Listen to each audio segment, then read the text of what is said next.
سی پی او راولپنڈی کی داد پر private police نے پتنگ بازی کے خلاف بڑی کارروائی کرتے ہوئے پتنگوں اور ڈور سے بھرا ٹرک قبضے میں لے لیا ہے، جبکہ سپلائر کو گرفتار کر لیا گیا ہے۔ اسی پر مزید بات کر لیتے ہیں، لائن پر ہمارے ساتھ موجود ہیں فیصل احمد۔ جی فیصل، بتائیے گا مزید کیا اپڈیٹس ہیں؟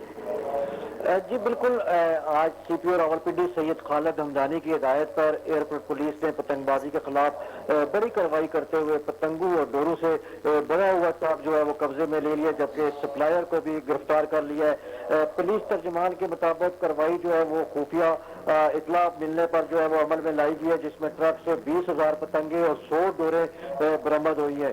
گرفتار سپلائر لاکھوں روپے مالیت کی پتنگ بازی کا سامان شہر کے مختلف علاقوں میں سپلائی کرنے والا تھا، اور ایئرپورٹ پولیس نے جو ہے وہ بروقت کارروائی کرتے ہوئے بھاری مقدار میں پتنگوں اور کیمیکل ڈور کی نقل و حرکت کی جو جاری تھی اس پر کارروائی کرتے ہوئے ٹرک کو روک کر تلاشی لی اور زیر حراست شخص کے خلاف مقدمہ درج کر کے مزید جو ہے وہ تفتیش شروع کر دی ہے۔ جی تفصیلات کے لیے شکریہ فیصل احمد ستی۔